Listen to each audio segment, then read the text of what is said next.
What problems are you dealing with in your life right now? Do you feel like giving up? Times are hard and you're not strong.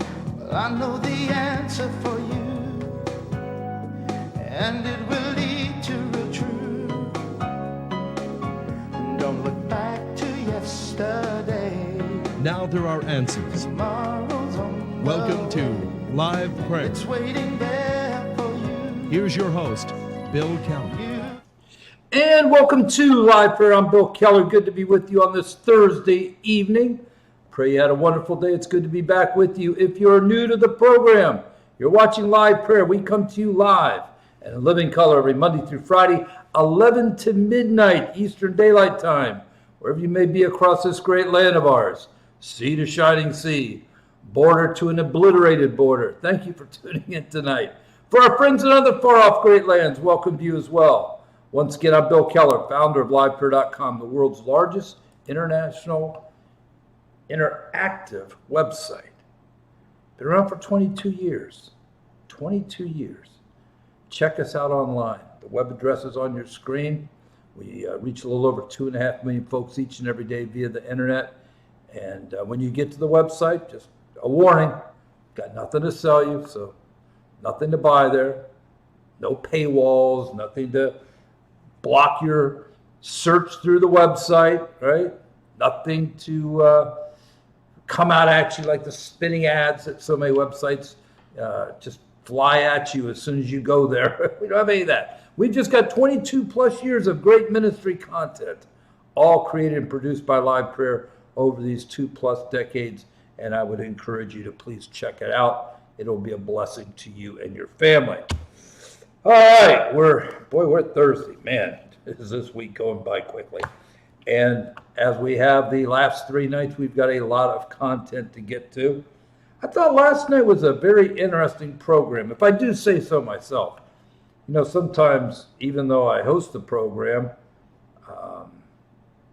there are times when I'm almost like in an out-of-body experience, like a viewer, like you, watching the program. And got to be honest, last night was pretty interesting because the theme last night was a really important theme. It was about how, at the end of the day, no matter what things may look like initially, so much of what we see is just, it's fraudulent. It's a mirage. Remember, again, date myself, I know, but if you're in my age bracket in the 60s, maybe a little younger, definitely a little older, you might remember some of those old Bugs Bunny cartoons. He's in he's in a desert, a mirage. That's exactly what so much of life ends up being, isn't it? A mirage. It's fake.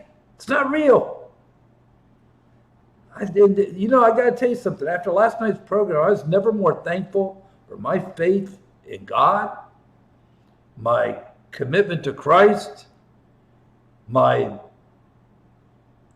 complete surrender to the absolute truth of God's word, because that's about the only thing real. That's the only thing that is real anymore. That's the only thing that is real that we can literally stake our very eternal souls on.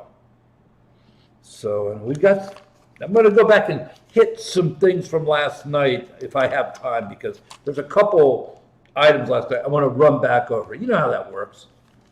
I might talk to you about something one night, maybe the next night, weeks later, whatever, I'll come back to it. Those are the things you need to really pay attention to, because there's a reason I don't know it at all times, trust me, why I keep coming back to some items, but I do. And as we've learned in years past, they usually have some great meeting down the road. All right, let's have a word of prayer. We'll get started. Father, thank you for this wonderful night. Thank you so much, Lord, for this day you've blessed us with, the blessings that we've enjoyed during this day. I thank you for my friends who are part of this program tonight, live. Those who will be watching in the hours and days and weeks and months to come. I pray blessings upon them and their families, and that their every need be met. Again, we're so thankful that we have this opportunity to gather together tonight, to take a few minutes out of our busy lives to hear from you. Open our hearts and minds to do that tonight. We ask and pray in Jesus' name. Amen. And amen. All right, let's get rolling here. You know what? Let me go ahead and clean up a few things from last night. I think I'll start there. I had mentioned to you, and again, the program's been on 19 years this coming March. So we've been on quite a while. And I know there's some people that watch the program. You may not have been around the whole 19 years, but you've been around a pretty good chunk of that time. And for those old timers, you will remember many times I talked about how God could use the economy as an instrument of his judgment. And that's never been more true than now, because we are under the judgment of God, and the economy is clearly one of those things that God is using right now to judge the nation. Runaway inflation, the supply chain issues we've been discussing so many nights, the issue with the workers, right? I mean, this country is really set up right now for some very, very difficult financial days ahead.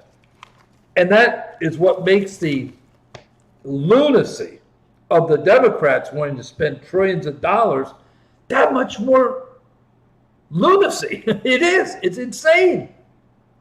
It's like if your bank account's overdrawn, you got no more, credit left on your credit card. You burned all those up, and you're out there looking to spend, another $5,000 on top of all that.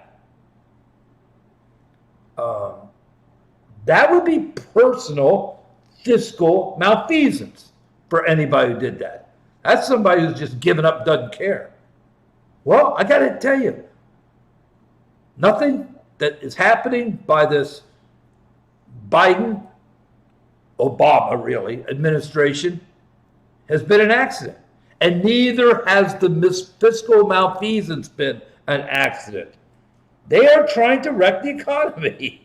I'm just trying to help people understand that fact. Commercial real estate in big cities, New York, Chicago, LA, Dallas. Before the pandemic, commercial real estate, I got to tell you something, those were boom times. You could barely find space in an office building. I remember going way back when I was ripping and roaring in the world, running from God. I had offices at one time, probably about 40 some cities. And this would have been the early 80s, and there was some financial hard times in certain parts of the country. I remember specifically Denver, Colorado. For whatever reason, Denver was having some problems at that time. They had a glut of office space. I remember signing a lease at a high-rise building in Denver. This would have probably been around 84, 85, okay? And I forget what the price per square foot and all that was, but I do remember this. To get me to sign a 10-year lease, they gave me the first 2 years free, plus I think somewhere in the neighborhood of $40,000 to $50,000 of build out, plus something like a $10,000 or $15,000 check to sign the lease. That's how desperate they were to get tenants. Now, I don't know, because I'm not in that world anymore of needing office space, but with a 30% occupancy rate, I imagine there's a lot of landlords out there playing a lot of those same games to try to get their buildings full. And don't forget, for instance, Chicago, where, as most of you know, I spent a good chunk of years of my life there. So I can talk about Chicago. If you're in a high-rise building in Chicago, for instance, right, at 100% occupancy, that means there's usually a bunch of stores and shops in the building. They're getting a lot of foot traffic, right, because the building's full, right? Food vendors are making money because of all the people working there. Obviously, you've got janitorial services that work those buildings. Okay, they're busy. Now, take that 100% occupancy down to 30% occupancy.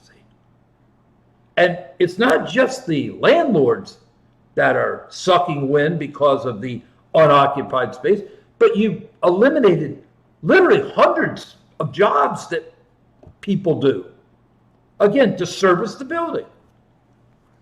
So the economy is in some really dire straits. The foolishness that the Democrats are trying to push on this country, these crazy trillion-dollar packages, is just fiscal insanity. And let me just say this. There's nothing spiritual about this. I'm just telling you up front.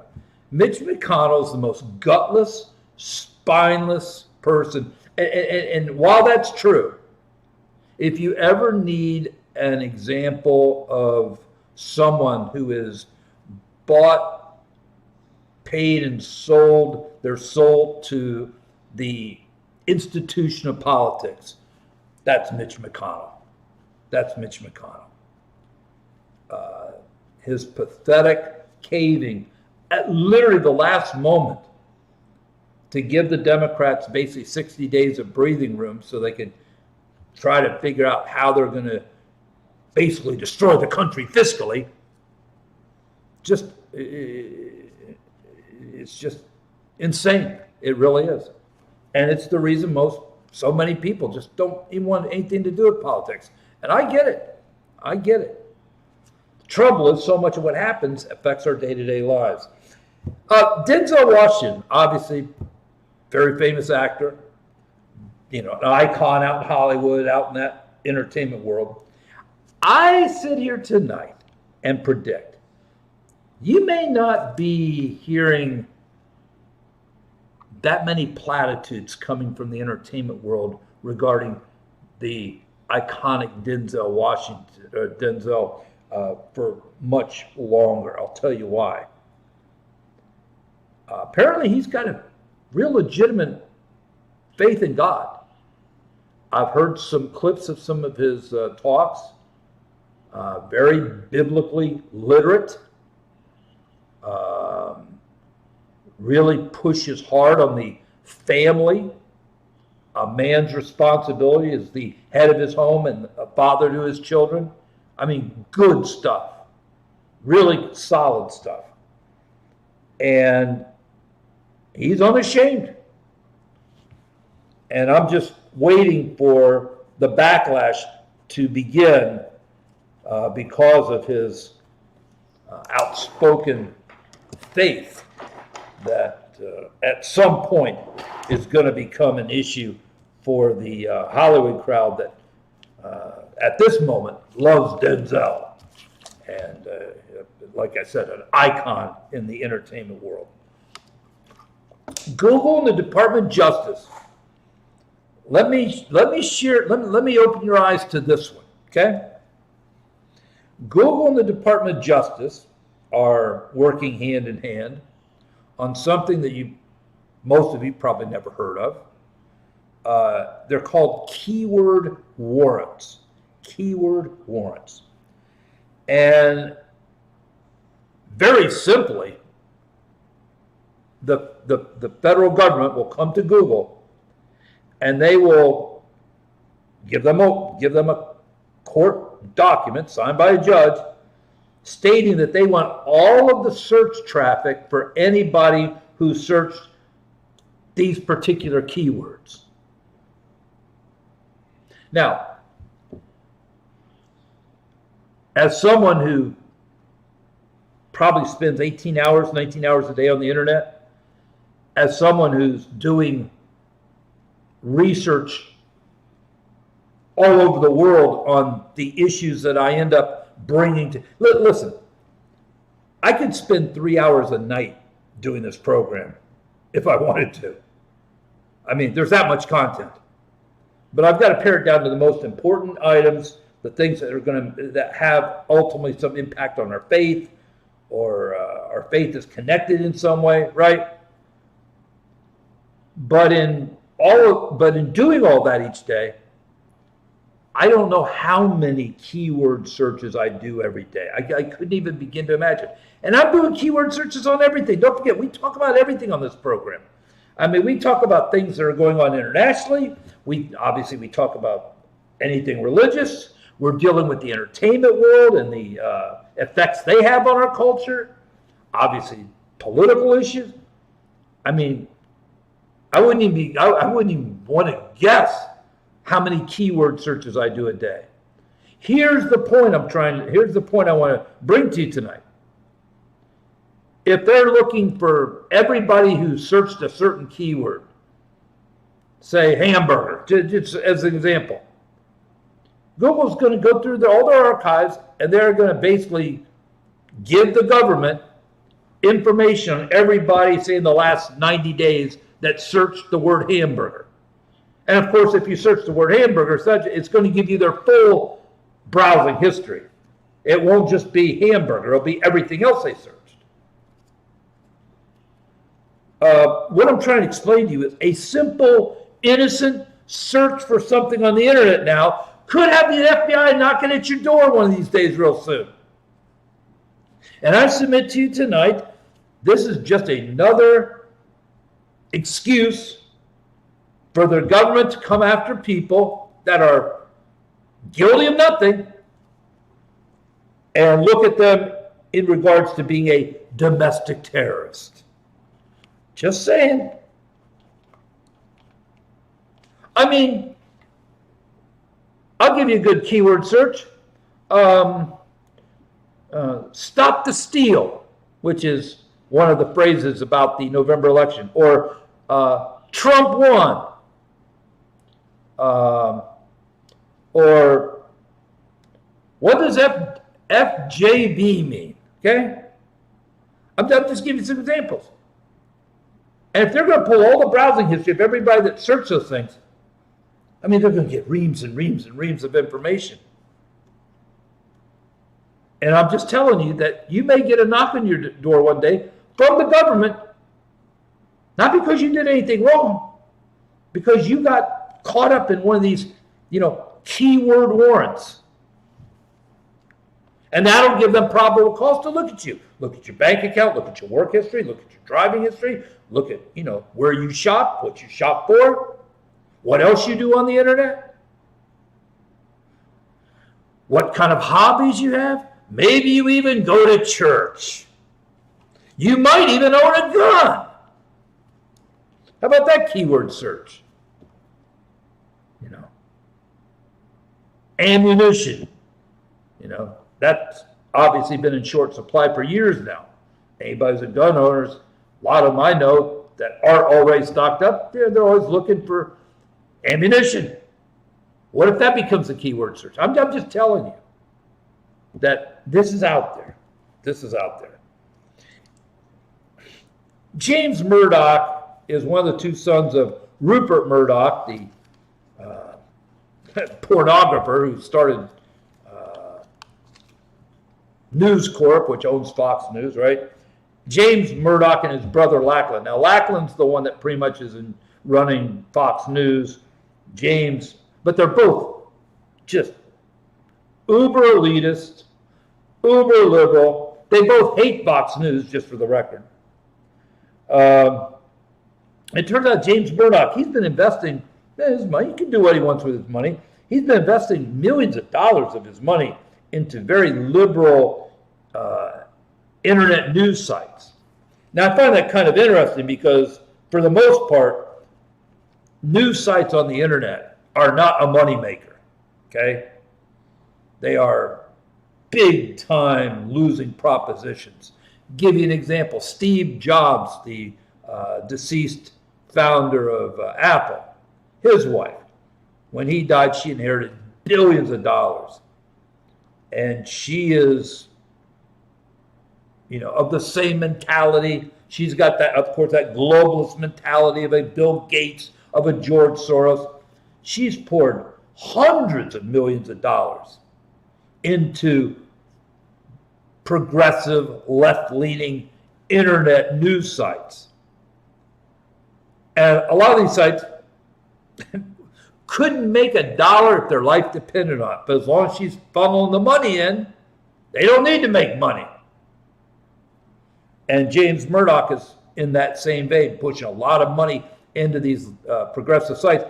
So when you go on the internet, they look like they're huge news organizations when they're really not. And the dirty little secret is most of them are losing money right and left. Huffington Post is one of the biggest liberal websites there is.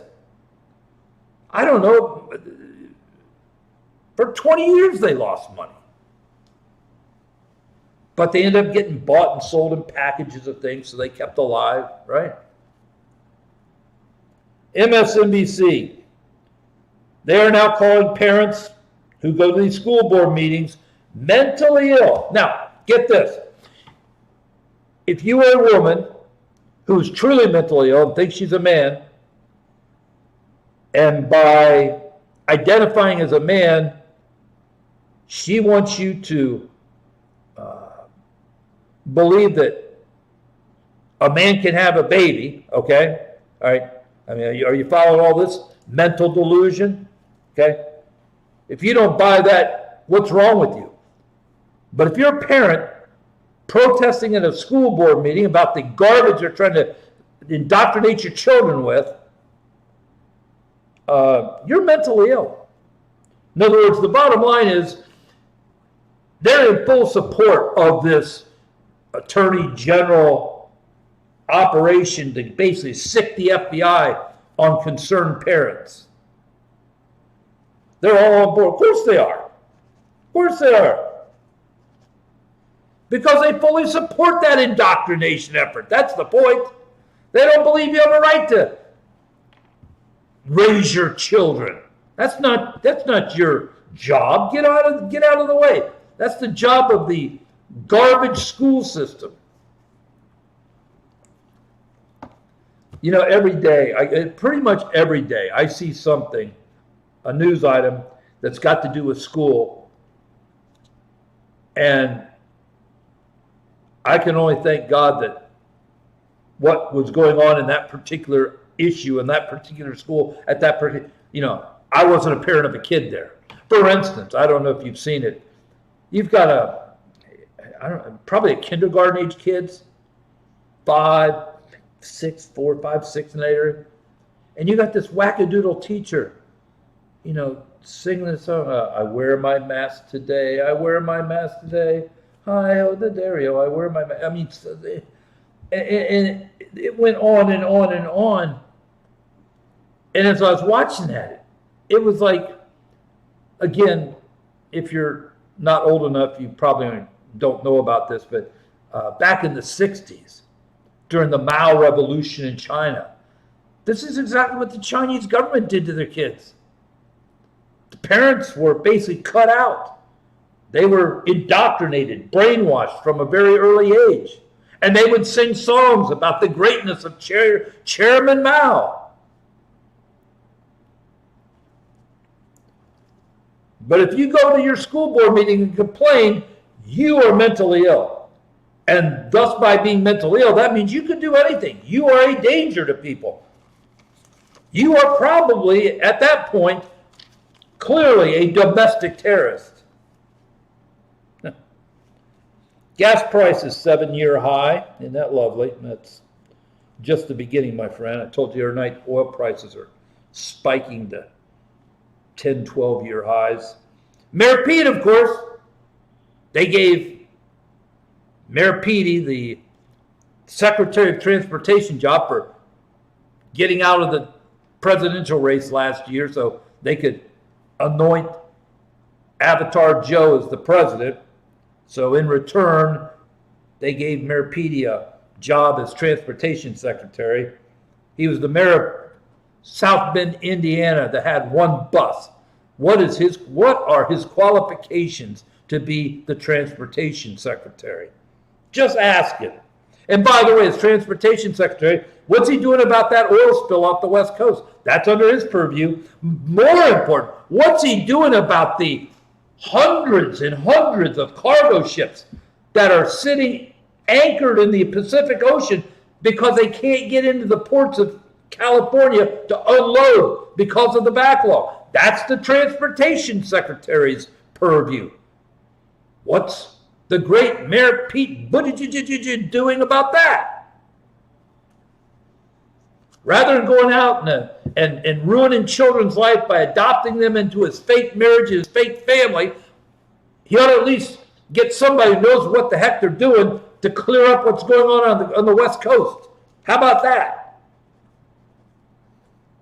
Of course, that would require competence and getting something done. Of course, we know that's not the purpose of this administration. Now, is it? You know, last night, I got to tell you something. Last night was that program hit me hard. Okay, I'm just being honest with you. Just going through and how many things are just an illusion.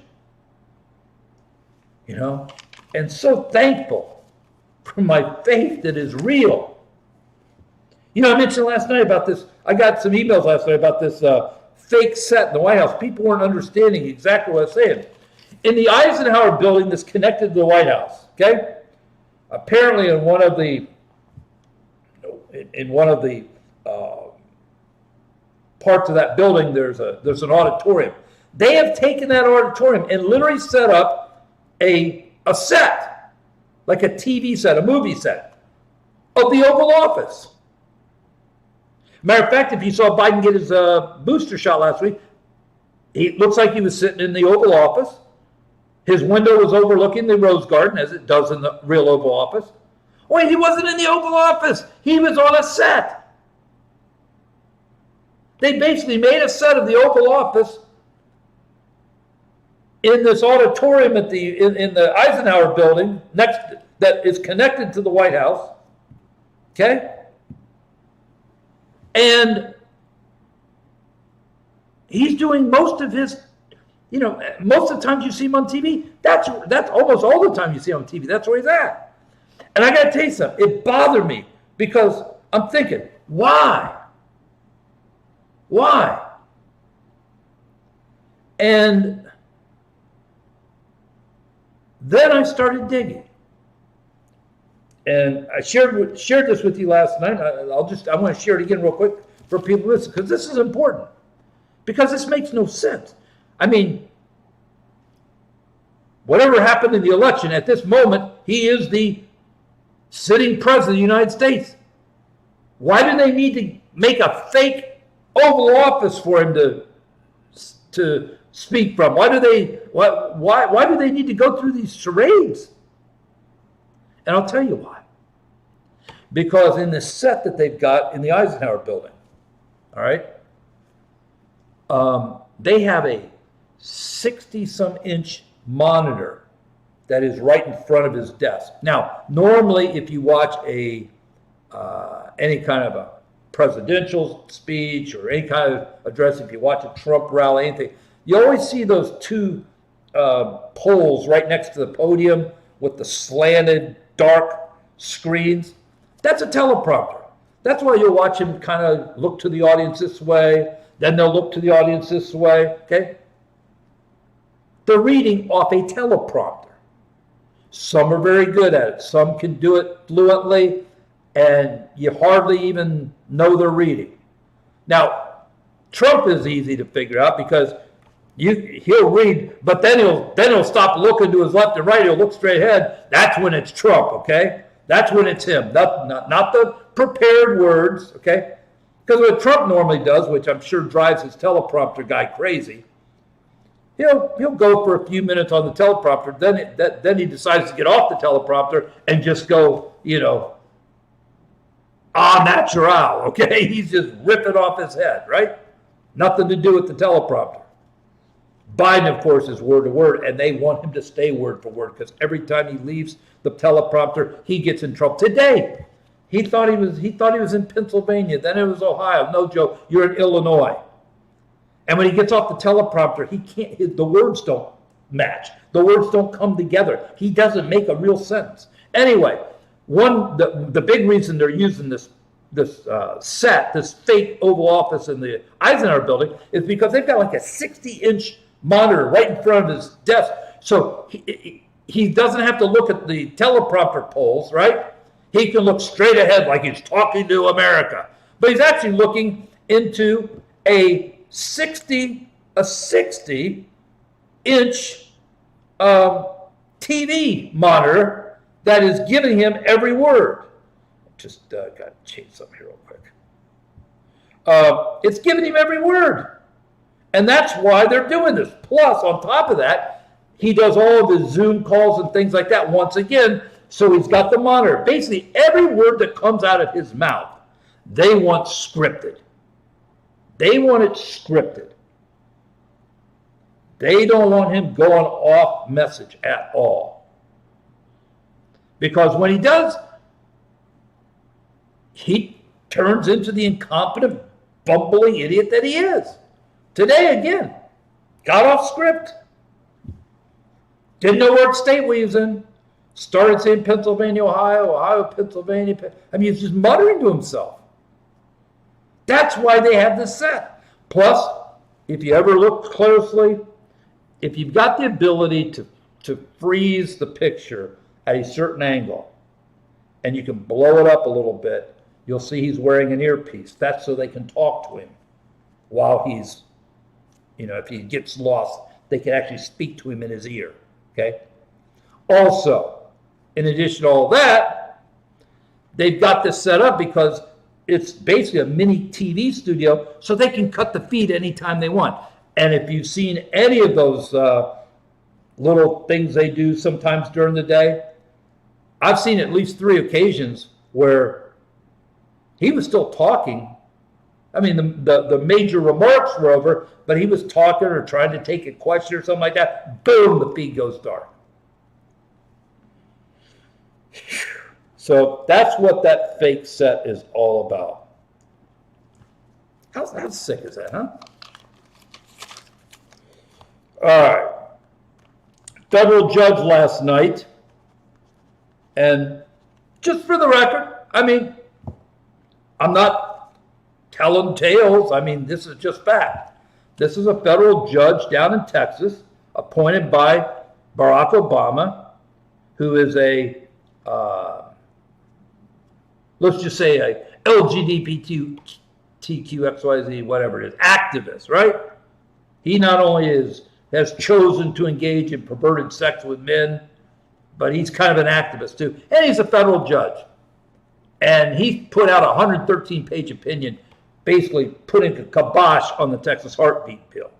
Now, as I speak right now, the state of Texas has appealed that district court ruling to the Fifth Circuit. The Fifth Circuit is probably one of the most conservative circuits there are. My guess is within the next, if it doesn't happen tonight, I would think within 24 hours, they're going to reinstitute the Texas law, okay? And if the Department of Justice doesn't like it, then they can appeal that, because the next step after the Court of Appeals is the Supreme Court. Either way, it's going to get appealed to the Supreme Court. And my guess is they're probably going to hook the Texas case up with the Mississippi case that they're going to hear later this year. That's my gut. My gut is also that they're going to let the Texas heartbeat law remain in effect until the Supreme Court rules.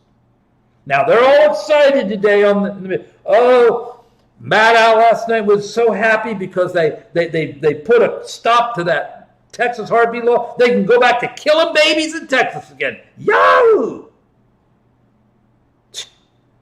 I've never seen people so happy about something as sick as infanticide. I mean, they were ecstatic.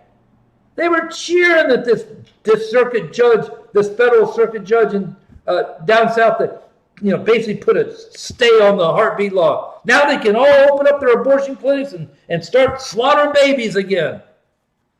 They were so happy. And you want to know why we're under the judgment of God in this country? Serious? So we'll see. But as of going on the air, due to this judge's order. Now, the Fifth Circuit could do a bunch of things. They could lift the ban that the judge put on last night, making the law active again, and then schedule arguments, okay, because it was the Department of Justice that brought this case. So it'd be the state of Texas versus the Department of Justice. And to be blunt with you, the only legitimate legal argument the Department of Justice has is Roe versus Wade. But the Supreme Court ruled, if you remember, that the Texas law is legal. Now, that can be challenged, and that's ultimately what's going to happen. I think they're going to reinstitute. I really do. And then it's going to be a matter of whenever it gets to the Supreme Court. But in the meantime, the heartbeat law remain intact. That's my guess. I may be wrong. They may let the judge's ruling sit there, which means the heartbeat law is basically on hold until they get a final ruling from the Supreme Court. We'll see what happens. Joe Biden, let me tell you something. If you want an impeachable offense, what he's doing at the southern border, if that's not impeachable, I don't know what is. He put his hand on the Bible and swore to uphold the laws of the land. He is absolutely ignoring the laws of the land when it comes to immigration. And we learned today that they've captured thousands of Muslims at the border. I'm not talking about Mexican Muslims here. I'm talking about Middle East Muslims from Egypt, from Afghanistan. How about that? From Pakistan, from Muslim countries in Africa.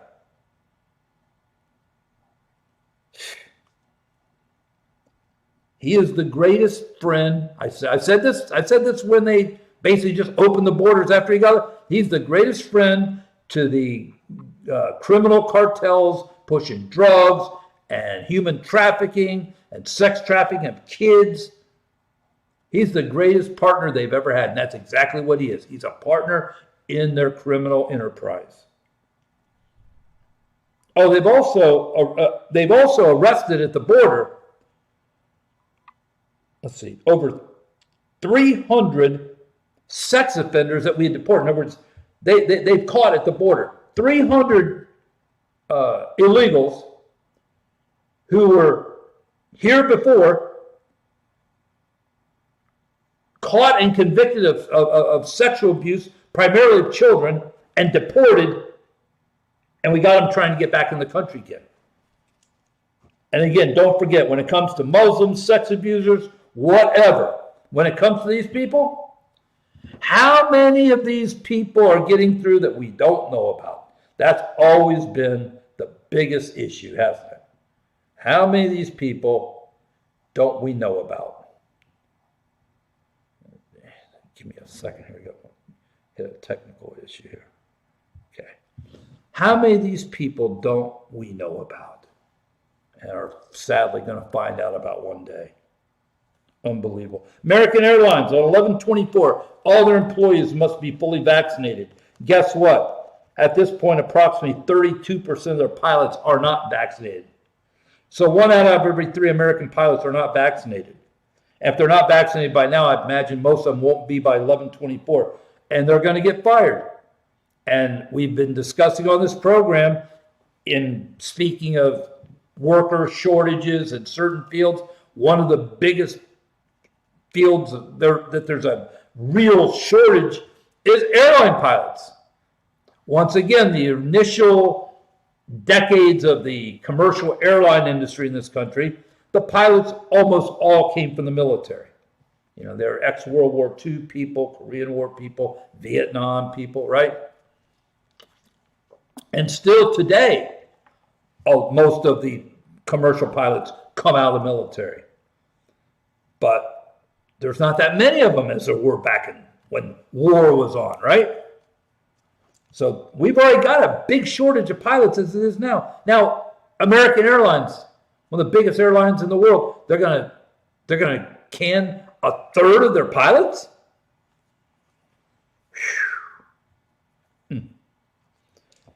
By the way, going back to the economy for a second, they figured out where we're at right now, just the damage that's been done to the economy in the 8.5, 9 months that Biden, Obama have been in office. The average family is looking at an extra $175 a month.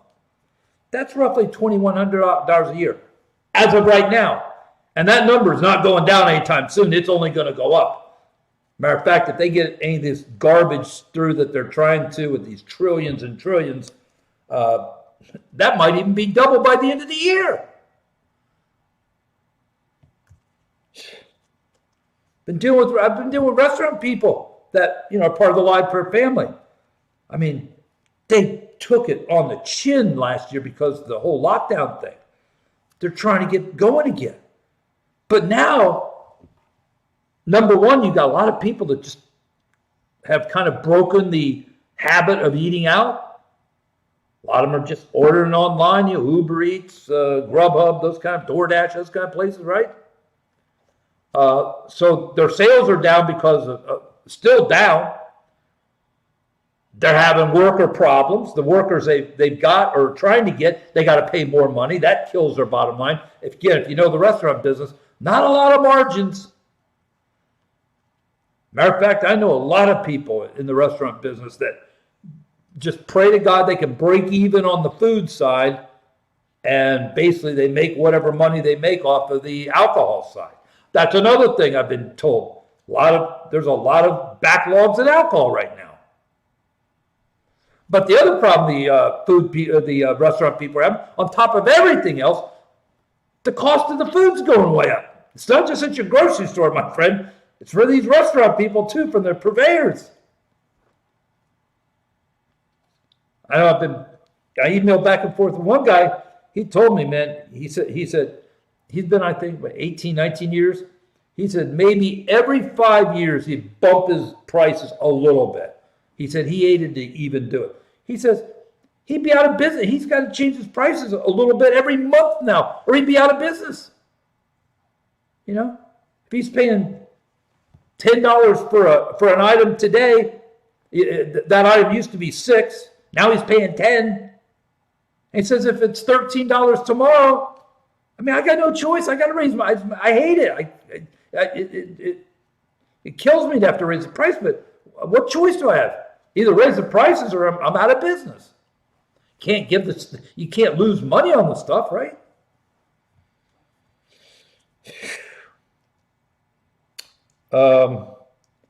If you missed last night, you should really go watch that program. It's a good program, a lot of stuff on there. And if you missed that so-called whistleblower from Facebook, whistleblower. That was a setup. You just don't walk out and go on 60 Minutes. And again, I told you, one of the first things I do whenever any of these people pop up, I find out who their representation is. That tells you everything. I knew Blasey Ford was not just a con artist, but it was all set up because her attorneys happen to be these $1,000 an hour elite lawyers from D.C. She's got you can run up $1 million with these people just as you're sitting there. She's not in that league. She didn't have to be. They did it pro bono because she was part of the game. So was this so-called whistleblower. Oh, and if you need further evidence, let me give you 2 other pieces of information. She's going to testify before the 1-6 commission. What's she know about the 1-6? What happened on 1-6? Of course, she's going to sit there and feed them the lie that Facebook was very important in setting up that insurrection, even though nobody's been charged with insurrection. But the other thing, she was the head of She was the head of the Facebook team that was responsible for spiking the Hunter Biden laptop story 2-3 weeks before the election in November. She's not an innocent person. She was a setup. And people say, well, what's her game? The game's this. Facebook wants more censorship, not less, more. That's what they want. They're pushing Congress to censor more. That way they have more of an excuse to shut down content they don't agree with.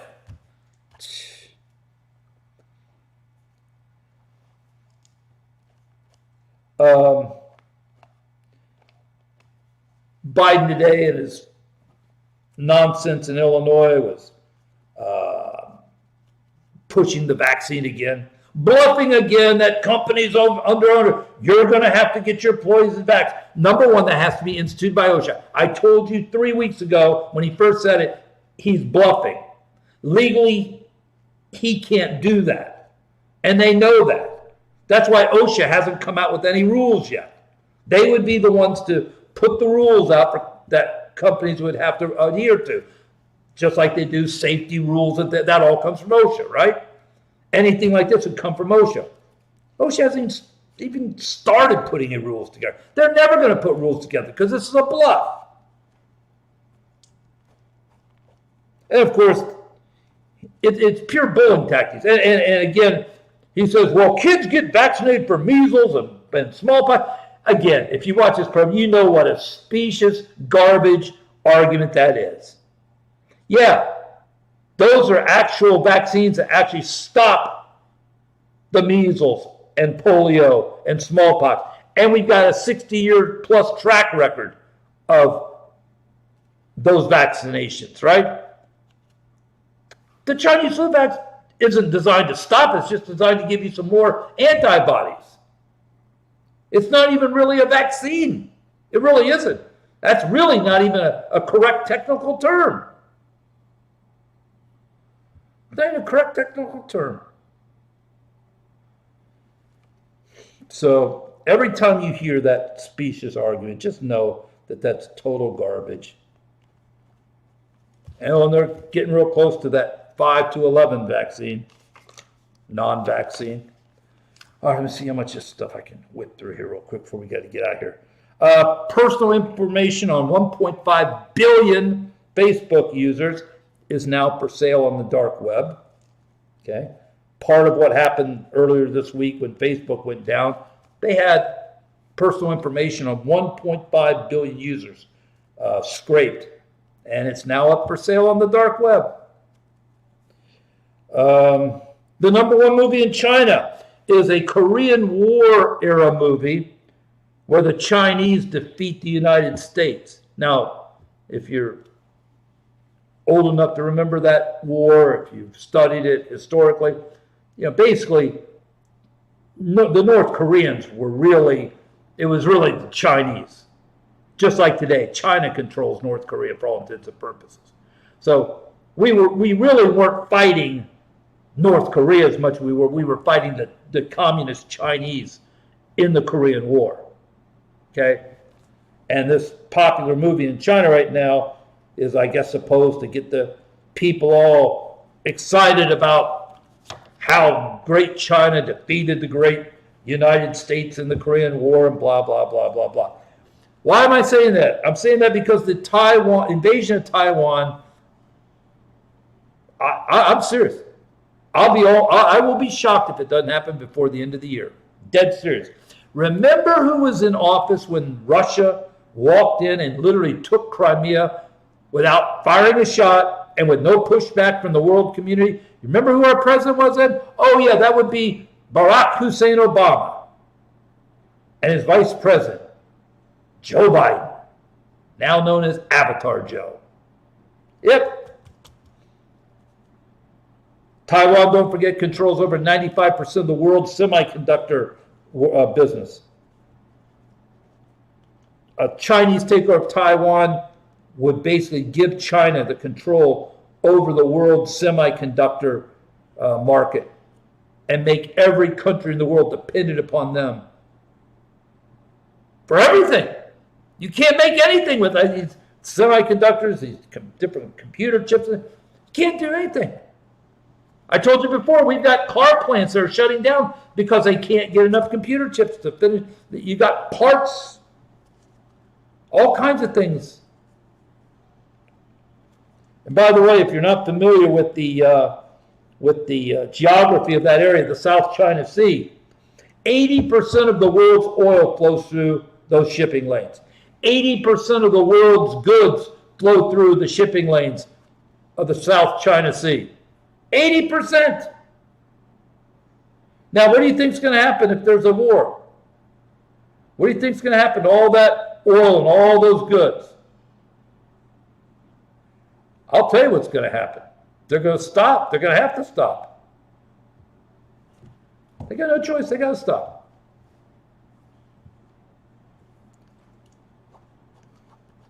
It's like we don't have supply chain issues as it is, right?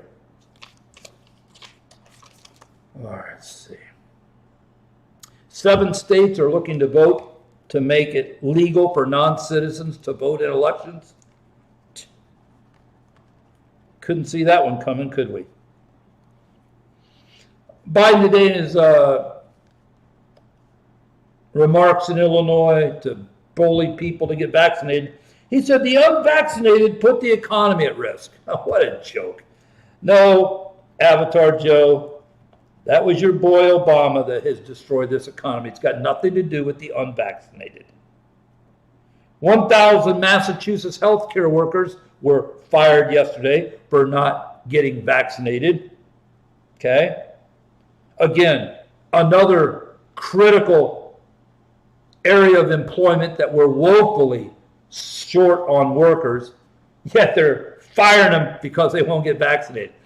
How'd they make it through the last year? Remember all the last year when all these people, we called them heroes and stuff? Now we're firing them from their job because they choose not to be vaccinated? They weren't vaccinated last year. And I assume probably most of these people have already had the Chinese flu and recovered from it, just because they put themselves in harm's way for all this time. And if that's true, we know the natural immunity is much better than the vax.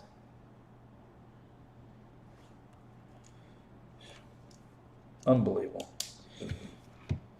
Don't forget what I shared with you last night. I want to go back over this. I want to close the program tonight with this, because I think it's important that you hear this again. If you listened last night, great. Hear it again. We know now, and this again, this isn't coming from some lunatic with a tinfoil hat on the internet. You know, some obscure website that nobody heard of, okay? This is coming from actual video footage from C-SPAN.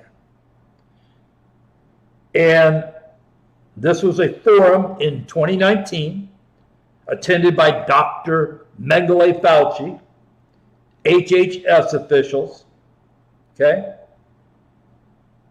And all you can take away from watching this is that this whole pandemic, this could have easily been an orchestrated event by Big Pharma, the United Nations, corrupt government officials. And why do I say that? Because in this forum, they were literally having this conversation on C-SPAN about what it would look like to have a novel outbreak, a new outbreak of a novel avian flu from China. So they could bypass FDA approval and enforce a mass vaccination of all the people. Ain't that sound familiar? I'm just asking you. This took place in late summer of 2019 when they were, pontificating and discussing this issue. Ain't that sound familiar? I don't know. A novel virus from China, bypassing FDA approval, trying to enforce a vax mandate on the masses. I don't know. I found it somewhat interesting. It just goes back to what we were talking about last night. How much of an illusion, of a mirage, of a scam so much that we see is. It's like this fake Oval Office set in the White House. I mean, it's just, all right, I'll stop. If you've never made a decision for Jesus, because we got to get out of here, but I can't leave any program because I never know from night to night who's watching. And it might be the only time somebody ever watches this program. And I can't go to sleep at night with a good conscience, knowing that there might have been somebody who was ready for Jesus, and I didn't give him the chance. Listen, people that aren't saved, they don't know what to do. Somebody's got to tell them. If you go buy a car, does the car salesman sit there and wait for you to say, yeah, I'm going to buy this? Yeah, you could. I mean, I could stand there and say, just stand there, and somebody might walk up to you and say, yeah, I want to get saved. I want to be with Jesus. That might happen. Not normally how it does happen, though. You got to at least give people an opportunity. The car salesman just doesn't stand there. He says, by the way, I think I can get this for you. Would you like it? Now you got a conversation going. He gives you the opportunity to buy. I'm giving you the opportunity to get saved. It's your choice. I can't make it for you. I can just give you the opportunity. Because we're all going to take our last breath one day. We're all going to stand before God. And at that moment, all that matters is, do you know Jesus? If you've never made that decision, but you want to tonight, pray with me now. Dear Lord, I come to you this evening, asking you, Lord, to forgive me my sins. I confess I'm a sinner. I ask your forgiveness. Lord, tonight I believe in my heart. I confess with my mouth, Jesus is my Lord. Come into my heart, Lord Jesus. Take my life now and forevermore. My life is yours. In Jesus' name I pray. And my friend, if you prayed and you meant, the Bible says you're saved, not because you said a few words, because of your faith in God's grace. Got a book I'll send you, won't cost you anything. Drop me an email, bkellerliveprayer.com. I'll get it out to you. And in the meantime, if you need prayer for anything, don't hesitate to email me, okay? Love and care about you so much. Have a great night tonight, a blessed day tomorrow. And Lord willing, we'll see you 11 o'clock tomorrow night to close out another week. God bless you. What problems are you dealing with in your life right now? Do you feel like giving up? Times are hard